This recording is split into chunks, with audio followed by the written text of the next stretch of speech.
রাষ্ট্রপতি নির্বাচনের জন্য চূড়ান্ত তারিখ ঘোষণা করেছে ইসি। ঘোষণা অনুযায়ী ভোট গ্রহণ আগামী 20শে আগস্ট দিন ধার্য করা হয়েছে। বৃহস্পতিবার আনুষ্ঠানিকভাবে এই তফসিল ঘোষণা করে নির্বাচন কমিশন ইসির সচিব জানান, রাষ্ট্রপতি নির্বাচন আইন 1991 এর 5-3 ধারা অনুযায়ী প্রধান নির্বাচন কমিশনার স্পিকারের সঙ্গে আলোচনা সাপেক্ষে এই সময়সূচি চূড়ান্ত করেছেন। নির্বাচন কমিশনের নিজস্ব ভবন ও জাতীয় সংসদ অধিবেশনে নির্ধারিত সময় অনুযায়ী সার্বিক নির্বাচনী প্রক্রিয়া সম্পন্ন হবে। তিনি আরও জানান, তফসিল অনুযায়ী মনোনয়নপত্র দাখিল 13ই আগস্ট বৃহস্পতিবার সকাল 10টা থেকে বিকেলে 4টে পর্যন্ত নির্বাচন কর্মকর্তার কার্যালয়ে। মনোনয়নপত্র যাচাই বাছাই 16ই আগস্ট রোববার সকাল 10টা থেকে ইসি ভবনে। প্রার্থিতা প্রত্যাহারের শেষ দিন 18ই আগস্ট মঙ্গলবার বিকেল 4টা পর্যন্ত।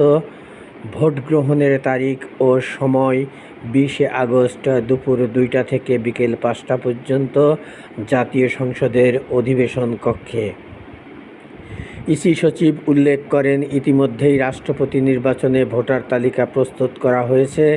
সময়সূচি ঘোষণার পর কমিশনের পরবর্তী প্রশাসনিক কার্যক্রম ধারাবাহিকভাবে পরিচালিত হবে। আপাতত কেবল নির্বাচনের তফসিলই প্রকাশ করা হলো। পরবর্তীতে হালনাগাদ তথ্য অগ্রগতি আনুষ্ঠানিকভাবে গণমাধ্যমকে জানিয়ে দেওয়া হবে বলে জানান তিনি।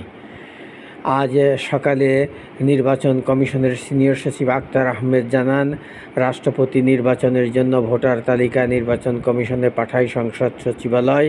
তালিকা পাওয়ার রাষ্ট্রপতি নির্বাচনের তফসিল ও তারিখ ঘোষণা করেন। জানা যায়, সংসদ সদস্যের গোপন ভোটের মাধ্যমে রাষ্ট্রপতি নির্বাচিত হবেন। এ ভোটে রিটার্নিং অফিসারের দায়িত্ব পালন করবেন প্রধান নির্বাচন কমিশনার এএমএম নাসির উদ্দিন। নতুন রাষ্ট্রপতি নির্বাচিত না হওয়া পর্যন্ত আইন ও সংবিধান অনুযায়ী স্পিকার রাষ্ট্রপতির দায়িত্ব পালন করবেন। 24শে জুলাই দেশের 22তম রাষ্ট্রপতি মোহাম্মদ শাহাবুদ্দিন পদত্যাগ করেন। 23তম রাষ্ট্রপতি নির্বাচনের প্রস্তুতি শুরু করে ইসি।